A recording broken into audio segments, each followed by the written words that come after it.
Un cordial saludo a todos los que nos acompañan de manera presencial o virtual en este encuentro con la palabra de Dios en la Lección Dominical, la Lección Divina Dominical. Un agradecimiento al Padre Jaime Cabrera, que es quien nos anima y motiva como director de la Comisión de la Animación Bíblica para la Pastoral, y a Manuel Toro y a su equipo, que son los que coordinan la Oficina de Medios de Comunicación de la Diócesis de Pasto y que hacen posible que lleguemos a tantos hogares.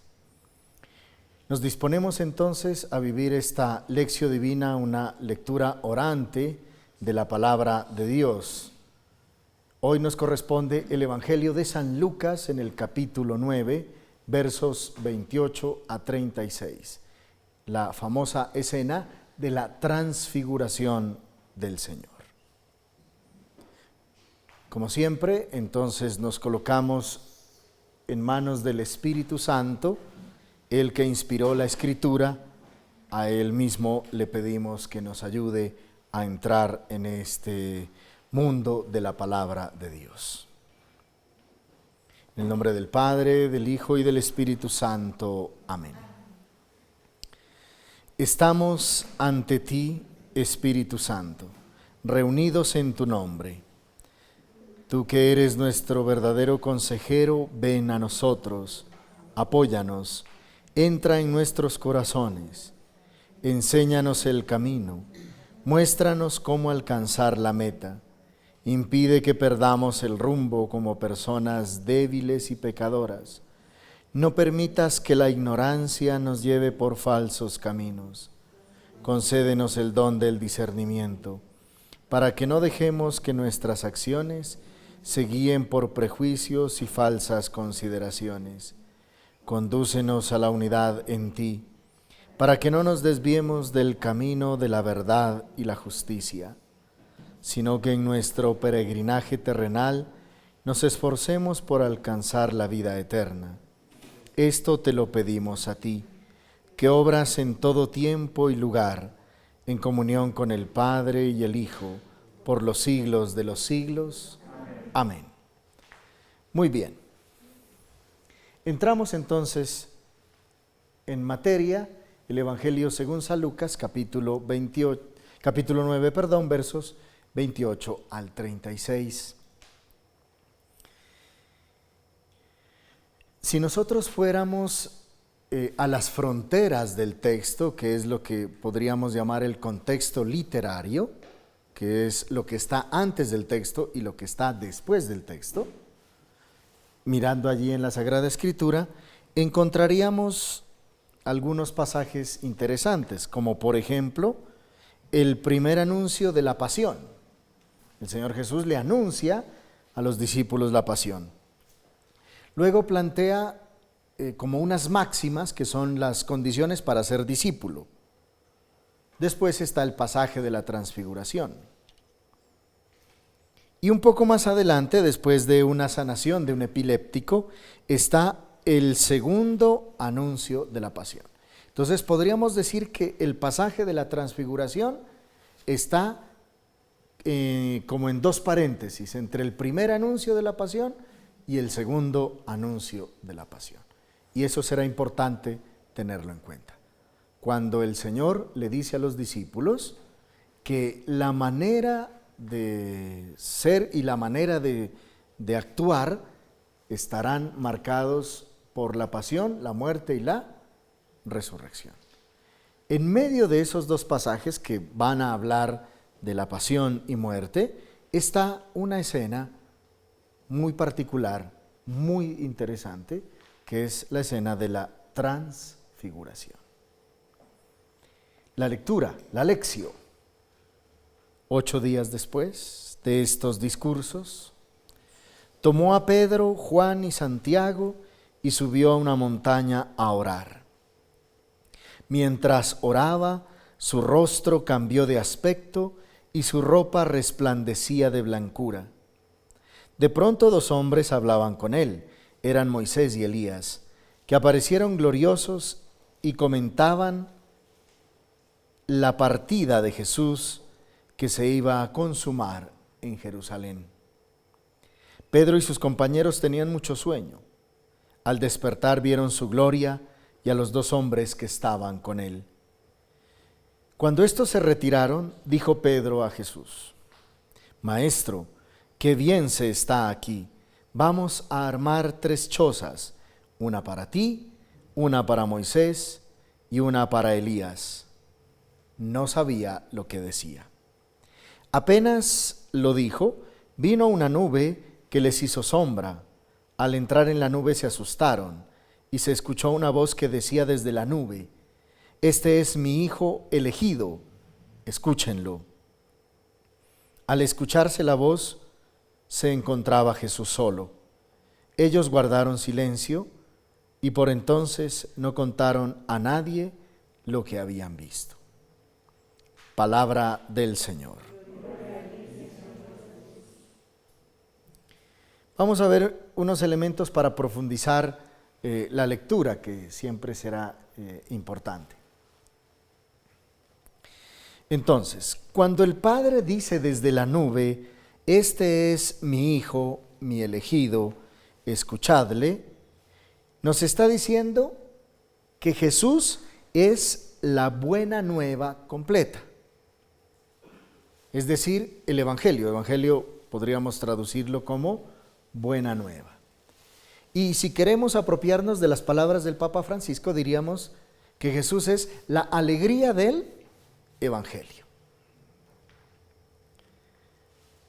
Y esa alegría completa, ¿no?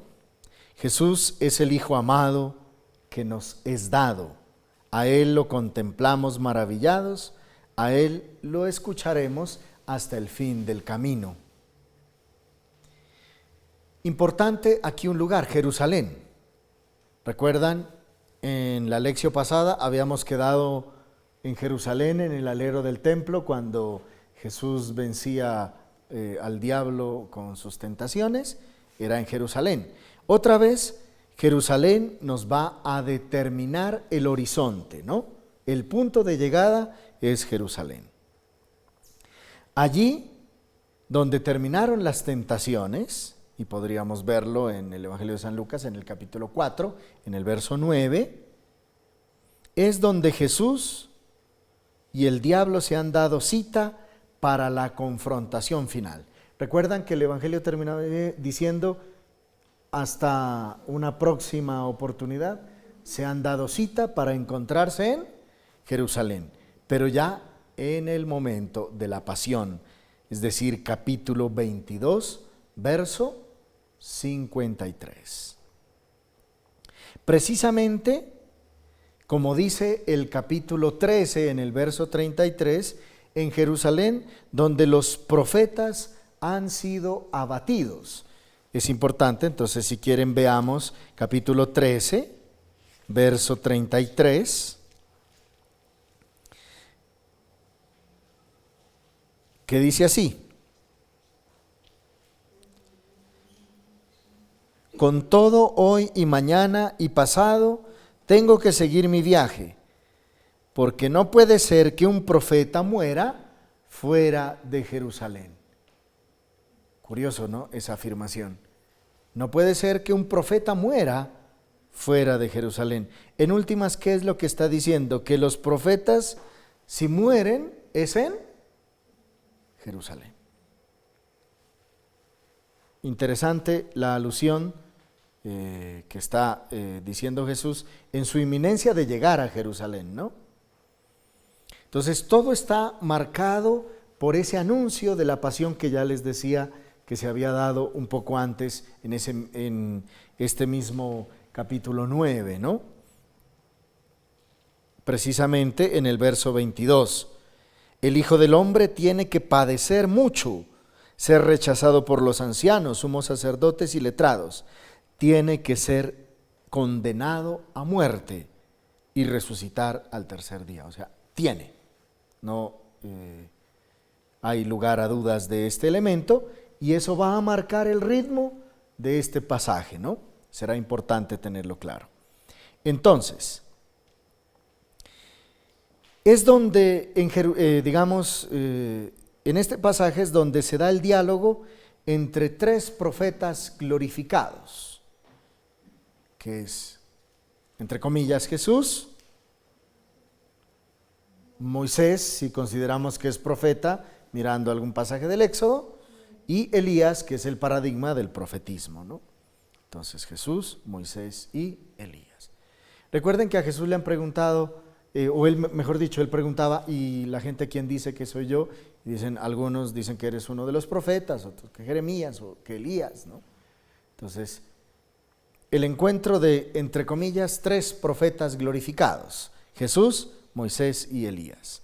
Dice Lucas, hablaban de su partida, y eso será importante tenerlo en cuenta, porque en la traducción al español es la partida. Sin embargo, la palabra en griego será la palabra éxodo, ¿no? En griego sonaría éxodos, que si lo tradujéramos literalmente, dijéramos, y hablaban de su éxodo. Eso será importante tenerlo claro. En la traducción al español se pierde un poco de este vocablo, ¿no? La mayoría lo traducen como su partida. Entonces, su partida que iba a cumplirse en Jerusalén, o su éxodo que se iba a cumplir en Jerusalén, ¿no? En el verso 31. El Evangelio nos invita a entrar en este diálogo en el que se profundiza en el sentido del sufrimiento, de la debilidad y de la pobreza que salvan. Ojo, sufrimiento, debilidad y pobreza que salvan. Por el misterioso camino del Hijo, a quien el Padre nos pide escuchar, verbo que en la Sagrada Escritura bien se podría traducir como seguir. Cuando se habla de escuchar, no solo es el acto pasivo de la audición, sino que es un verbo dinámico que implica seguimiento. ¿No? Como cuando uno está en la casa y dice, vamos, ¿no? Entonces, escucha, lo que te estoy diciendo es, sigamos, ¿no? Hablo para que me sigas, ¿no? Entonces, no hablo para que me escuches, hablo para que me sigas. Eso será importante tenerlo claro. El contexto.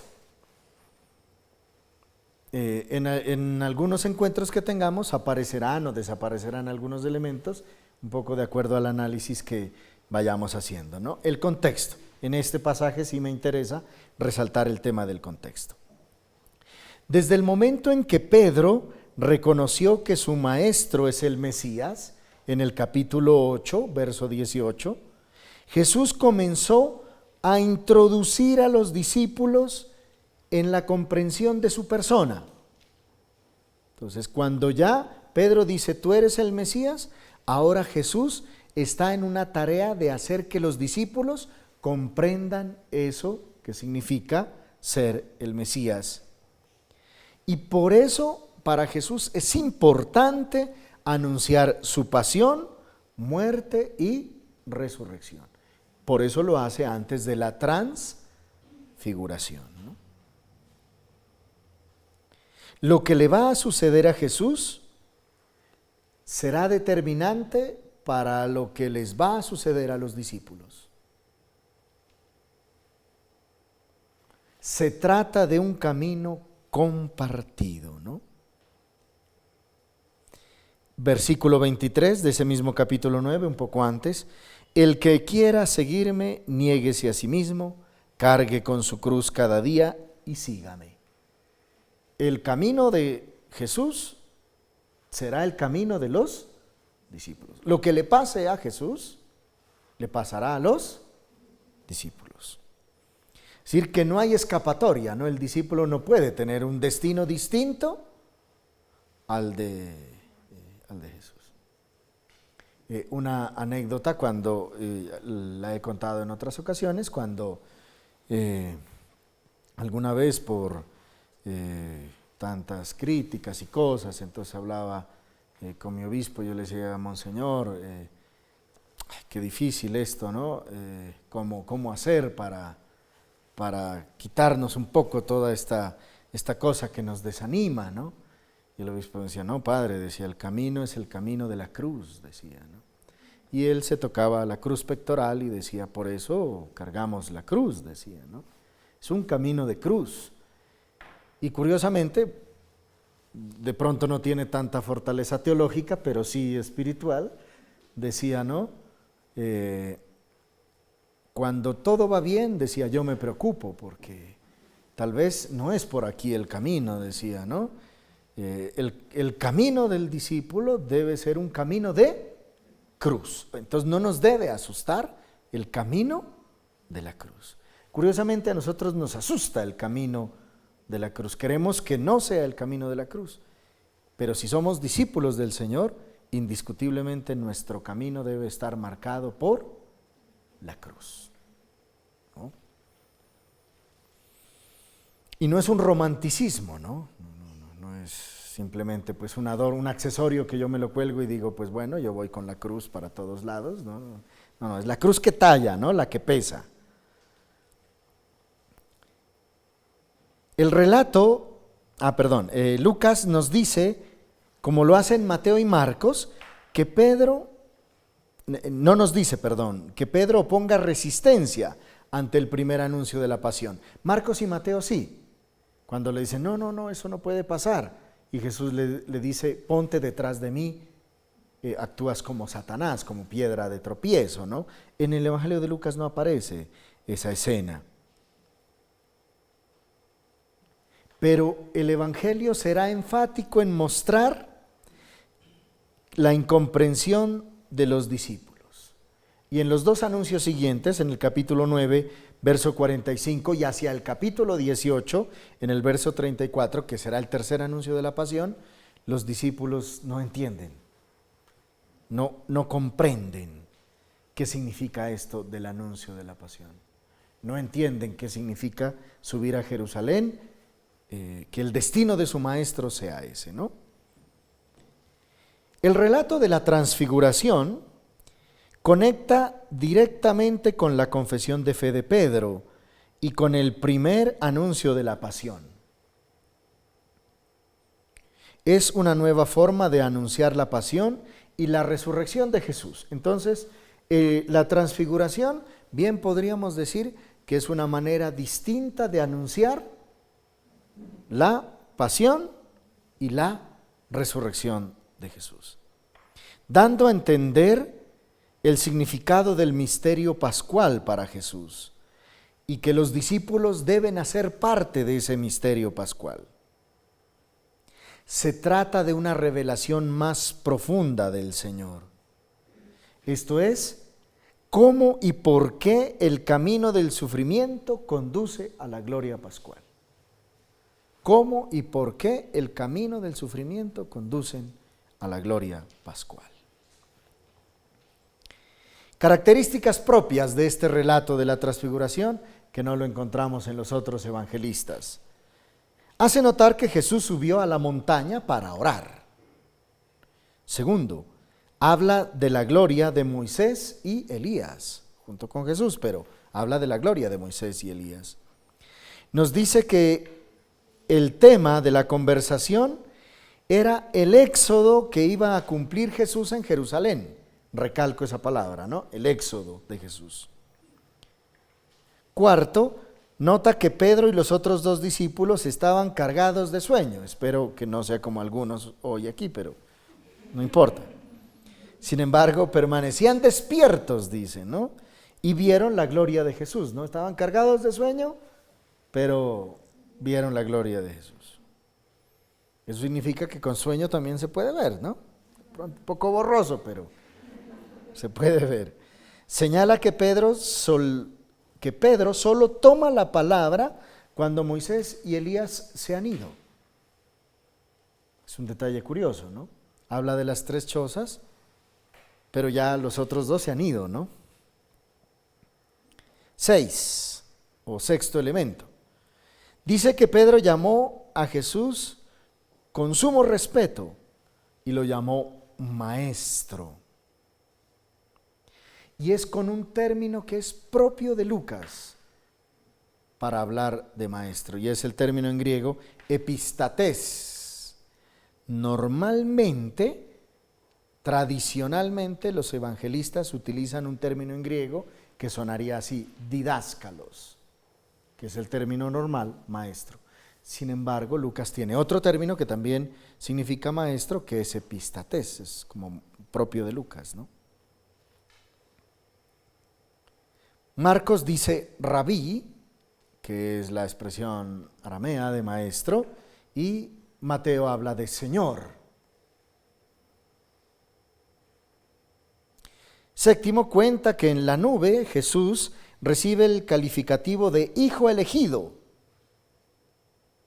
un título semejante al que se le dará en la cruz.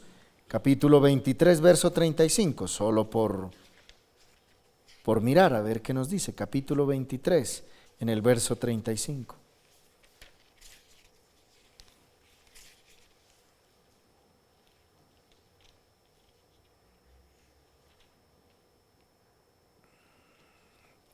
El pueblo estaba mirando y los jefes se burlaban de él diciendo: ha salvado a otros, que se salve a sí mismo, si es el Mesías, el predilecto o el elegido de Dios. Es la multitud en son de burla, ¿no? Pero igual es un título que le están dando a Jesús. Y octavo, destaca al final del relato que los discípulos guardaron silencio. Guardaron silencio. Veamos una pequeña estructura, cómo sería el pasaje, ¿no? Tiene la estructura de un relato de manifestación divina.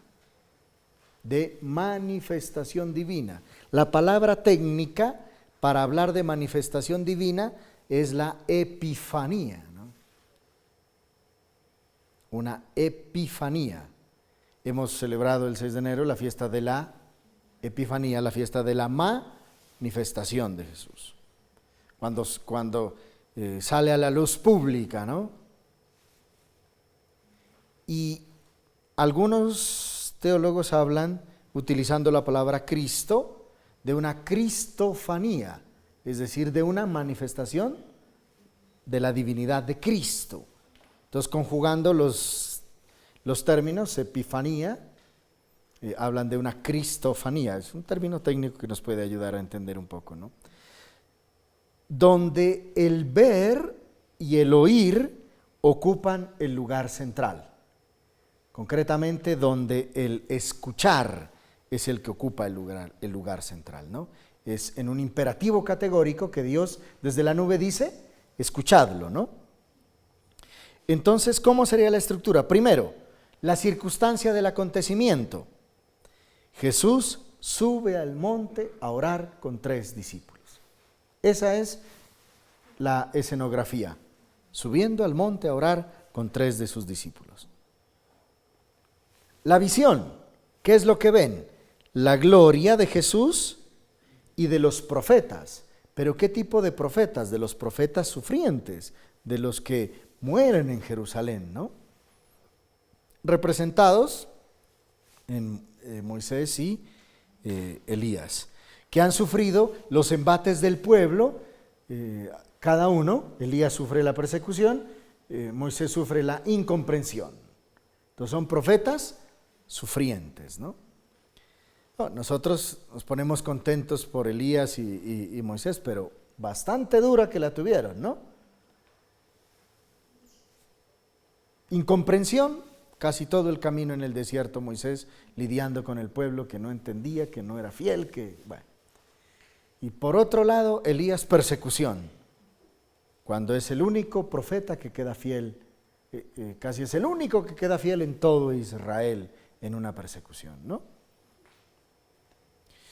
Entonces, ellos sí que nos pueden enseñar lo que significa un camino de sufrimiento. Entonces, ¿qué ven? La gloria de los profetas sufrientes, más la gloria de Jesús, que todavía no ha entrado en el camino del sufrimiento, pero que precisamente este pasaje marca esa idea, ¿no?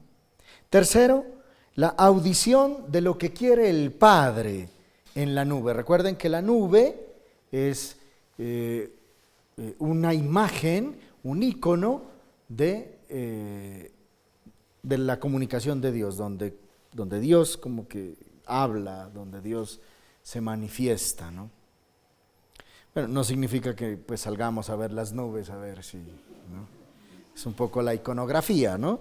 Entonces, la audición de lo que quiere el Padre. Rara vez el Padre dice explícitamente qué es lo que quiere, pero aquí lo dice categóricamente, y es escuchadle, con un imperativo, es una orden, ¿no? Y cuarto, la conclusión, Jesús queda solo y los discípulos en silencio. Así termina el pasaje, ¿no? Es un poco diferente a como son las grandes manifestaciones nuestras, ¿no? Entonces, el protagonista queda acompañado y todos bulliciosos. Aquí queda solo y los otros en silencio. Entonces, sube a orar, verso 28, contemplar la gloria, versos 29 al 32, el mandato del Padre, versos 33 al 35, y la conclusión, donde él queda solo y los demás en silencio, verso 36, ¿no? Veamos algunos elementos, ahora sí, para la meditación, ¿no?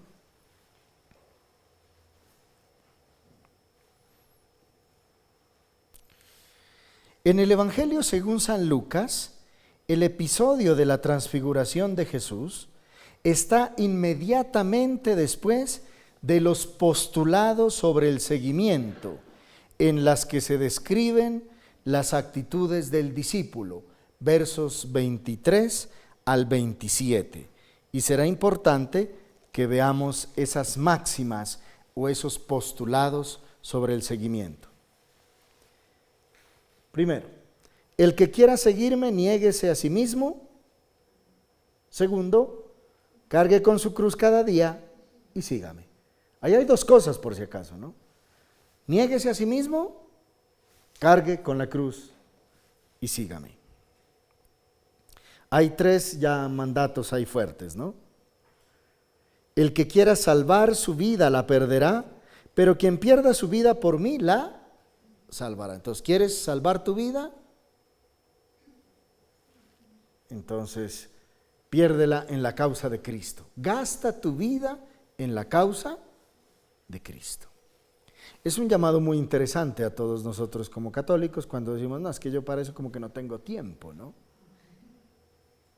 O ya me acuerdo de la causa de Cristo cuando ya no tengo que hacer, ya estoy jubilado, en la casa no me aguantan, entonces pues ya como, entonces Padre Germán, ya llegué a la parroquia, ahora si me jubilé, Padre, ocúpeme en lo que me necesite, ¿no?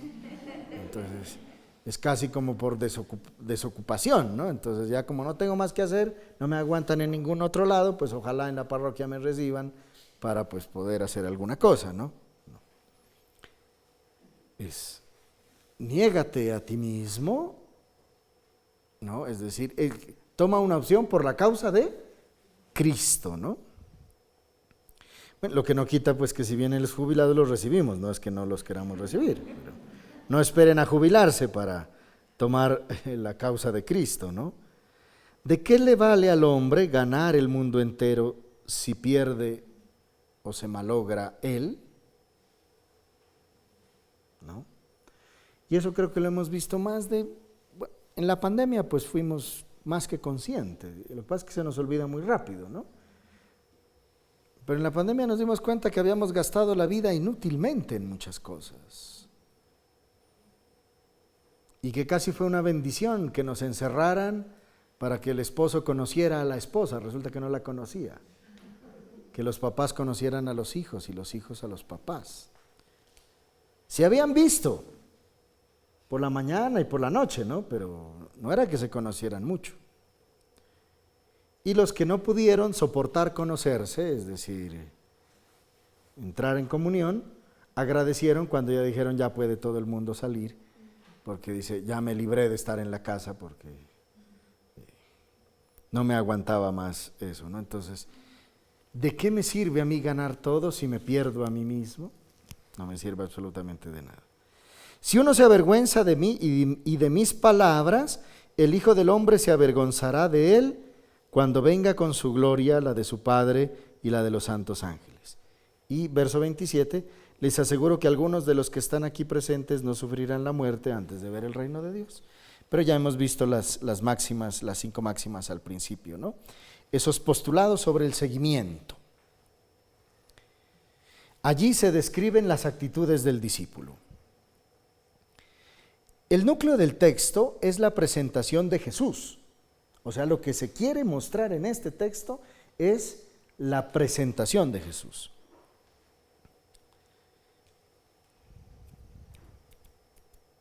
Materializada en una voz que viene del cielo y que contrasta con la presencia de las dos figuras del Antiguo Testamento.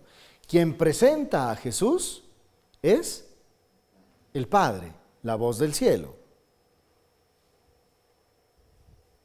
Y hay dos figuras, Moisés y Elías. Y luego la presentación de Jesús se complementa con un mandato, escuchar a Jesús, solo a Él. ¿Y por qué solo a Él? Porque Él es el Hijo y el elegido de Dios. O si unimos el vocablo, es el Hijo elegido de Dios.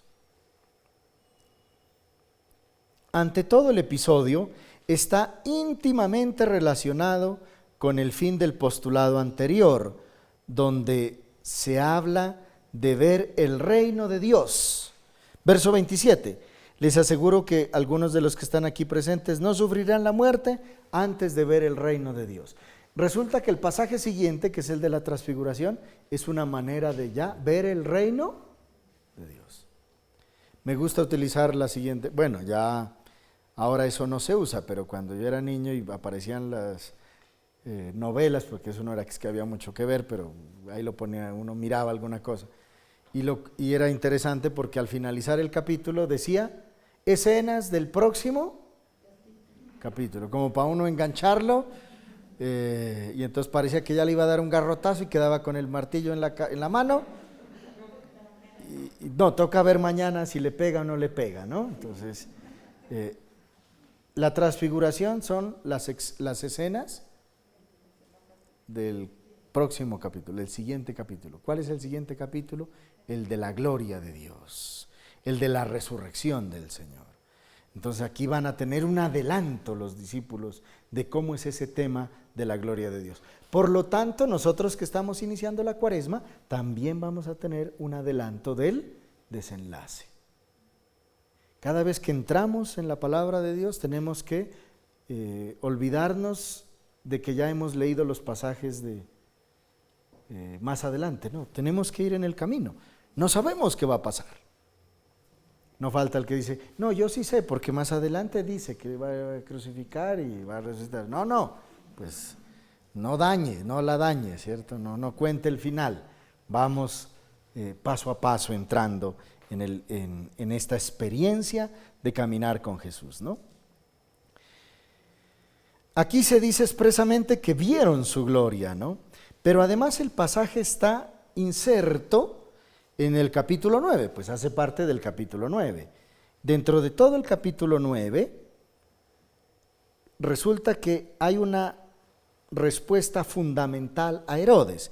¿Qué dice en 9:9? Herodes comentaba, a Juan yo lo hice decapitar. ¿Quién será este de quien oigo tales cosas? ¿Quién será ese? Es la pregunta de Herodes en el capítulo 9, en el verso 9. ¿Cuál sería la respuesta? ¿Cuál creen ustedes que es la respuesta? ¿Quién es ese del que se oye tales cosas? Bueno, acabamos de leer el pasaje, no.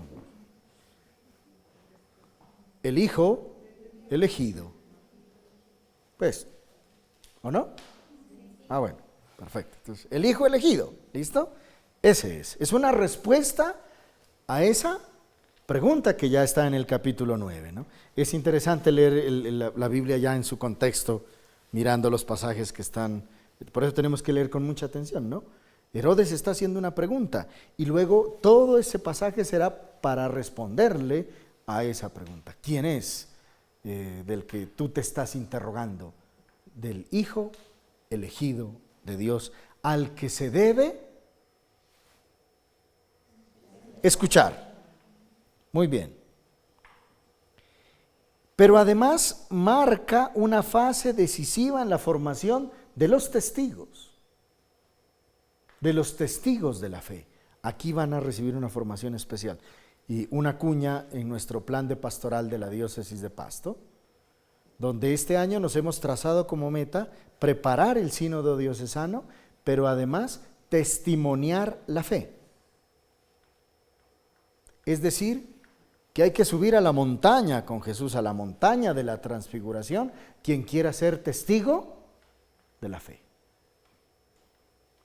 Les ha anunciado la pasión, muerte y resurrección, la pasión y muerte, eso los tiene inquietos a los discípulos y el Señor les va a mostrar su gloria para que su inquietud se transforme en esperanza, ¿no?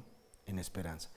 Porque el creyente, ojo, no es un kamikaze, pues que se lanza contra el sufrimiento, como un masoquista, pues que no es que el Señor me dijo que sufriera, entonces pues aquí estoy yo para sufrir, ¿no? Vine a este mundo, fue a sufrir. No, eso no es pues como un masoquista, pues que anda buscando el sufrimiento, pues, y más del que ya le proporciona la vida, se mete otro encima, pues para decir es que yo estoy cumpliendo el Evangelio. No, es el sufrimiento visto desde la esperanza, ¿no? Desde la esperanza de la vida, ¿no? Entonces, eso les va a pasar a los discípulos. La respuesta viene del mismo cielo, ¿no? En la voz que sale de la nube, este es mi hijo, mi elegido. Jesús entonces, según el pasaje de la transfiguración, porque miremos toda la escenografía, ¿no? Pues casi que hoy, si fuera un mensaje de Twitter, pues que tiene que ser cortico, pues no, este es mi hijo amado, escúchenlo ya. ¿Quién? En el Twitter del Padre Celestial. ¿Qué publicó esta mañana? Este es mi hijo amado, escúchenlo, listo. Pero como la Sagrada Escritura no tiene el problema de limitar los caracteres, pues entonces ha hecho toda una escenografía, un gran pasaje lleno de muchos elementos para resaltar esa voz que sale. Entonces, el auténtico portavoz de Dios, o la única palabra de Dios, o el único hombre que tiene la buena noticia del Evangelio es Jesús. Por eso solo a Él se lo debe escuchar. Solo a Jesús debemos escuchar. Entonces, cuidado quien nos endulza el oído, ¿no? Confer elecciones en estos días, ¿no? Entonces, ¿de quién nos dejamos endulzar el oído nosotros, ¿no? Cuando tenemos una palabra que nos da vida. En el Evangelio según San Lucas, la transfiguración de Jesús está especialmente relacionada con la escena del bautismo. Importante eso. El bautismo marca un comienzo del ministerio en Galilea. Ahora la transfiguración va a marcar un comienzo anticipado de lo que va a pasar en Jerusalén. La voz celeste que proclama, tú eres mi hijo querido, mi predilecto, allá en Lucas 3:22, cuando se inaugura el ministerio en Galilea, ¿no? Si quieren podemos buscar Lucas 3:22, allí va a decir la voz también, este es mi hijo amado, mi predilecto. Allí se inauguró el ministerio en Galilea. Aquí se repite, y esa expresión está íntimamente relacionada con el viaje a Jerusalén, acá en 9:51. Jesús va a la ciudad en la que debe cumplirse su destino. Recuerden lo que nos ha dicho el pasaje en el verso 31.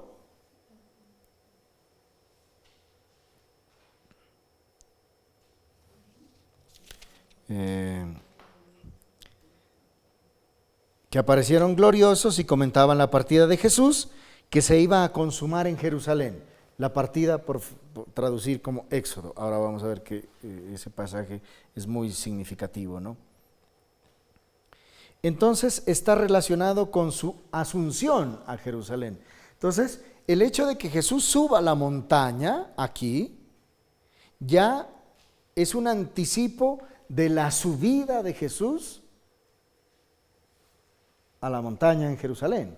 Y dentro de Jerusalén, al monte del Gólgota. O sea, todo es como un anticipo, ¿no?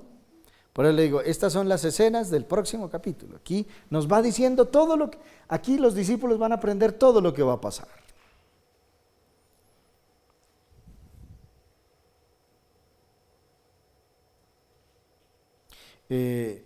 No es que Jesús va a cumplir un libreto, ¿no? No es que Jesús le está diciendo a los discípulos, bueno, ya les voy a decir qué es lo que va a pasar, a ver, tranquilos, ¿no? Es una experiencia vital en la transfiguración que marca ya lo que Jesús va a vivir y después lo que le tocará a los discípulos vivir, ¿no? Y recuerden que después el ascenso es a la cruz, ¿no? Subido al árbol de la cruz, donde Jesús ora. Dios mío, ¿por qué me has abandonado? Es el salmo de la oración de Jesús, ¿no? Es el salmo del justo perseguido que ora. Jesús en la cruz ora. Cada vez que Jesús asciende, ora. Y luego nos dirá el mismo Evangelio de San Lucas al final, la ascensión de Jesús al Padre, donde terminará ya la subida de Jesús. Entonces podríamos decir las subidas de Jesús, programáticamente, ¿no? Entonces Jesús va a la ciudad donde debe cumplir su destino. Pero esa es la ciudad, ya lo habíamos visto, la ciudad que mata a los profetas. Porque su camino, es decir, su éxodo, está relacionado con su asunción a Jerusalén. 9:51, que ya lo hemos dicho, pero no lo hemos leído. 9:51, cuando se iba cumpliendo el tiempo de que se lo llevaran al cielo, emprendió decidido el viaje hacia Jerusalén. Y de donde está hay que subir, geográficamente hay que subir a Jerusalén. Cuando vayan a Jerusalén se van a acordar de mí que tienen que subir. Entonces, la voz que sale de la nube declara que Jesús es Mesías, en cuanto es hijo y elegido.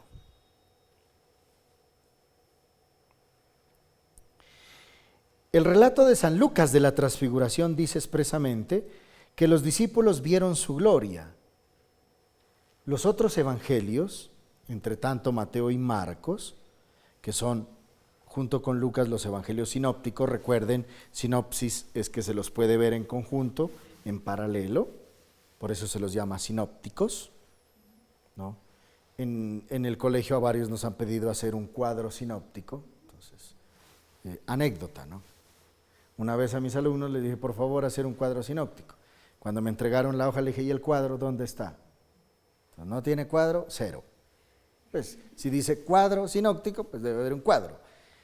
Y segundo, cosas que deben estar en comparación, ¿sí? En columnas, para poderlas comparar.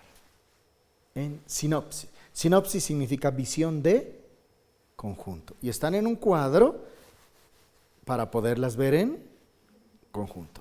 Eso le pasa a los evangelios cuando los coloco en un cuadro, Mateo, Marcos y Lucas, los puedo ver en conjunto y veo cosas que tienen comunes, cosas que tienen distintas, cosas comunes a 3 o cosas comunes a 2. Cuando alguien los organizó así, dijo, ve, se los puede poner en sinopsis y por eso se llaman evangelios sinópticos. Entonces, los otros evangelios sinópticos pasan por alto el detalle, ese de vieron su gloria. Por otra parte, a lo largo de todo el Nuevo Testamento, la gloria es un elemento específico de la condición de Cristo resucitado. Por lo tanto, es lógico pensar que Lucas establece una conexión entre este pasaje y la condición gloriosa del resucitado. De hecho, así lo explica en el episodio de Maús, padecer y gloria, en Lucas 24, 26, que podríamos mirar, ¿no? Lucas 24, 26.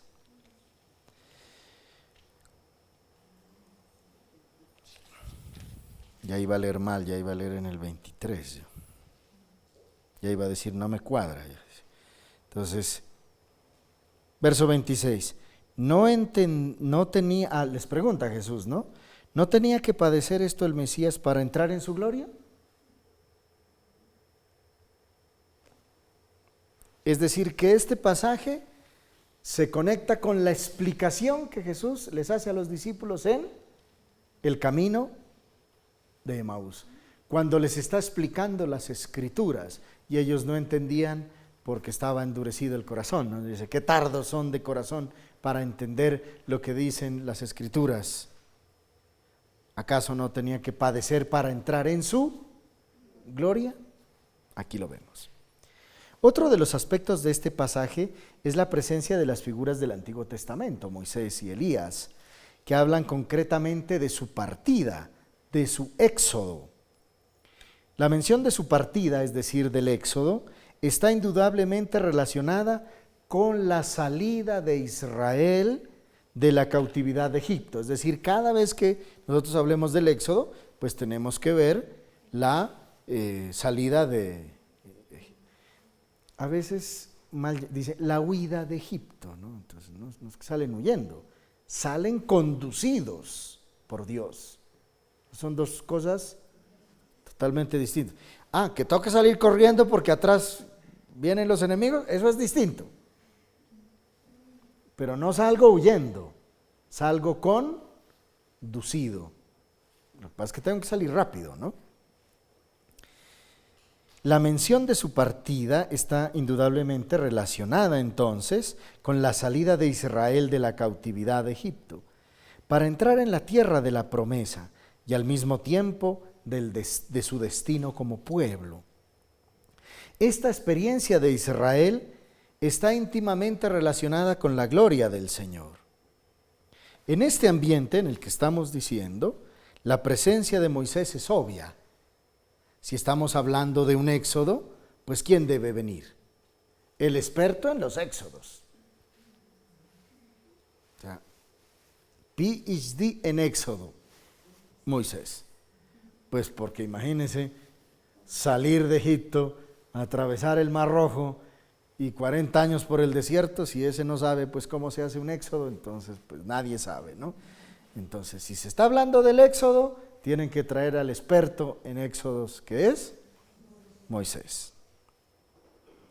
Con la presencia de Elías, podemos también hablar de un viaje, de una subida a un monte, porque Elías sube al monte Horeb, en el primer libro de los Reyes, en el capítulo 19. Y de alguna manera, esa subida al monte de Elías, huyendo de la persecución de la reina Jezabel y los profetas de Baal, donde hay más de 500 profetas de Baal y el profeta de Yahvé solo es uno, y tiene que huir al monte, pues de alguna manera también es un éxodo, conducido por Dios al monte para encontrarse con la fuerza de Dios que luego lo llevará a enfrentarse a la reina y a los profetas falsos. De alguna manera también lo vemos como una experiencia de éxodo. Pero la presencia de Moisés y Elías en este episodio tiene un significado todavía más importante. Si se consideran como figuras de contraluz del protagonista, como figuras de contraste con el protagonista. No sé si me hago entender con esa idea. Cuando usted quiere comprar algo y dice, no, este me gustó, pero a ver, tráigamelo de otro color. tráigame de otro modelo.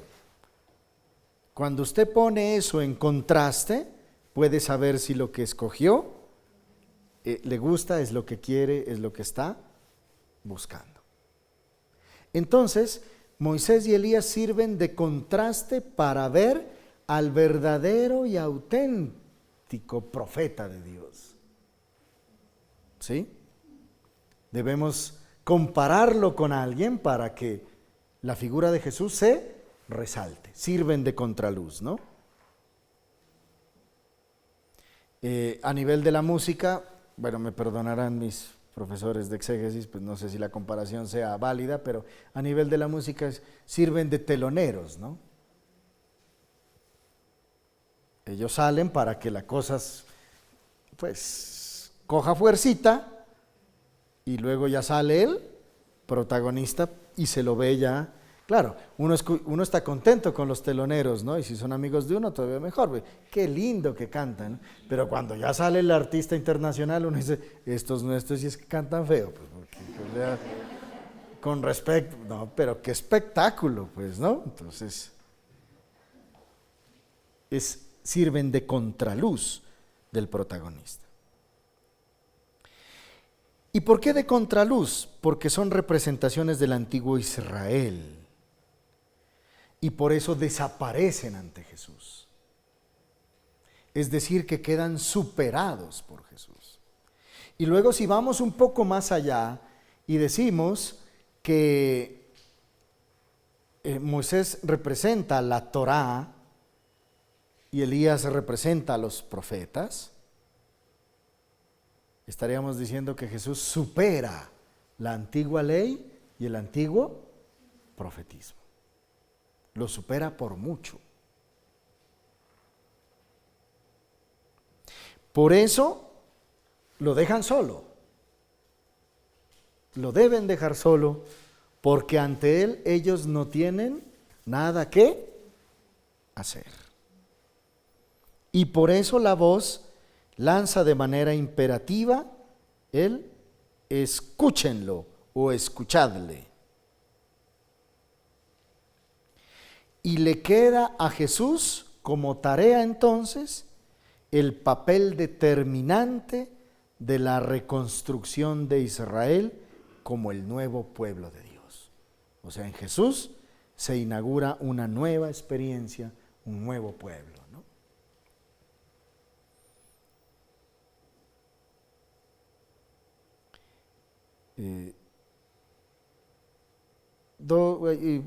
Podemos colocar muchos más elementos. Solo quisiera que viéramos el hecho de la transfiguración, de la visión. Todo lo que sucede en la montaña es observado desde el ángulo de los discípulos. Vieron su gloria y a los hombres que estaban con él. Es interesante porque en el Evangelio de San Lucas, cada vez que Jesús sube al monte a orar, es porque va a ocurrir algo que no nos esperábamos que ocurriera, ¿no? Lo que debería pasar con nosotros cuando vamos a orar, que después debería ocurrir cosas que no esperábamos que ocurrieran, ¿no? Entonces, ahí evaluamos un poco cómo es la competencia de nuestra oración, ¿no? A algunos sí les ocurre algo que no esperaban y es que se duermen, ¿no? Entonces, no, yo no esperaba dormirme, pero bueno, al menos ocurre algo que no esperaba, ¿no? Entonces, todo lo que sucede en la montaña es observado por los discípulos. ¿Y qué es lo que ven? Un cambio. Ven un cambio. Como es frecuente en el Evangelio según San Lucas, el hecho de que Jesús esté en oración precede un acontecimiento importante. En el rostro. El aspecto de su rostro cambió de repente. Así es como lo describe Lucas. Y describe así la transfiguración. El motivo de este repentino cambio de aspecto queda a punto en la edición propia de Lucas. Y vieron su gloria. O sea, no tiene otra palabra para describir cómo era el rostro de Jesús. La gloria se concibe como una cualidad interna de Jesús. El evangelista deja entender que este cambio en el aspecto de Jesús es obra de Dios. Literalmente diría, fue transformado, el verbo está en pasivo, fue transformado. Por eso indica que el agente es Dios. El hecho nos permite, o mejor, nos remite a lo que sucedió en la experiencia de oración de Moisés en el monte Sinaí. Y luego muestra los vestidos que eran de un color blanco. Y el color blanco es uno de los elementos claves en la literatura apocalíptica, que no tiene nada que ver con destrucciones ni cosas raras de esas, ¿no? Tiene que ver es con la manifestación, con la revelación. Es decir, que se habla de un aspecto sobrenatural, ¿no? ¿Qué contemplan? Contemplan la gloria de Dios. Y luego hablan de su éxodo, ¿no? El tema de conversación entre Moisés y Elías con Jesús es el éxodo que se iba a cumplir en Jerusalén. La frase apunta en un primer momento de su ida al Padre en la ascensión. Y eso se logrará a partir de la pasión y la muerte. Hay muchos más elementos, ustedes los pueden mirar ya a detalle en la guía que les he proporcionado, y en esa guía ustedes pueden descubrir versículo a versículo cada uno de los elementos a profundidad, ¿no? Estos elementos introductorios nos sirven para motivarnos y entrar también nosotros en la liturgia dominical en la gloria de Dios, ¿no? La gloria de Dios. Van a ver ustedes en el documento una palabrita que se pronuncia Shekinah, que es la gloria de Dios cuando se manifiesta Dios, una palabra en hebreo que traduce la gloria de Dios, la Shekinah de Dios, la Shekinah de Yahvé, cuando Dios manifiesta toda su gloria. Y esa gloria se ha manifestado en Cristo. Pero ojo, en un Cristo crucificado. Muy distinto al concepto de gloria y espectáculo que tenemos a veces nosotros, ¿no?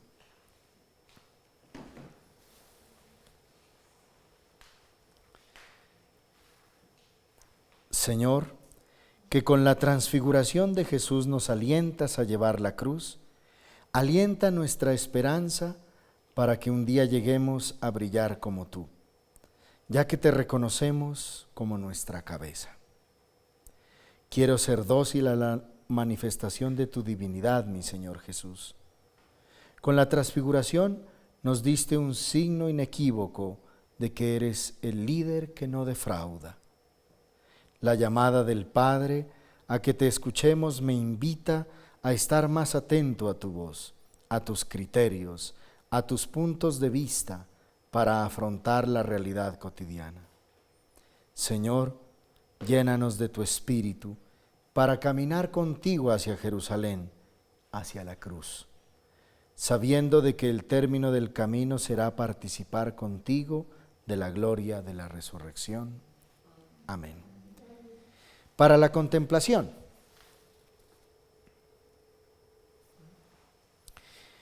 Desde la transfiguración se abre un nuevo espacio formativo para los discípulos. Este pasaje es un pasaje de formación para los discípulos.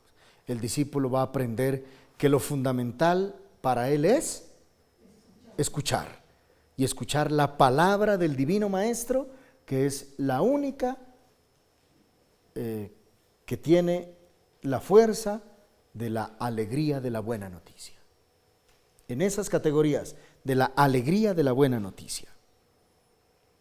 La proclamación no podrá hacerse hasta que no hayan llegado al cumplimiento del éxodo que está a punto de realizarse en Jerusalén. Los discípulos sí o sí tienen que caminar con Jesús en ese éxodo. Cuéstele lo que les cueste. Y les va a costar mucho. Les va a costar una infidelidad, ¿no? A uno le va a costar una negación, a otro le va a costar su vida en una traición, ¿no? Entonces, solo después de eso podrán anunciar lo que han visto en calidad de testigos enviados por la fuerza del Espíritu. Nosotros también, si no, y para eso sirve esta Cuaresma, para subir con Jesús a Jerusalén y entrar en el proceso de la cruz. Si no pasamos por ahí, difícilmente podemos ser testigos de la gloria de Dios. Preguntémonos por qué a veces desde la fe no podemos convencernos ni nosotros mismos, peor vamos a convencer a otros. Tal vez no hemos hecho el camino que debíamos hacer. Por lo pronto, su primera tarea es dejarse instruir. Su primera tarea será escuchar, tratando de captar mental y vitalmente el misterio, permaneciendo siempre a la escucha del Maestro. En conclusión, este tiempo de la Cuaresma es un tiempo para la escucha del Maestro. Ojo, un tiempo para la escucha del Maestro. Nos encontramos entonces la próxima semana en un nuevo encuentro con la liturgia dominical a través de la Lección Divina.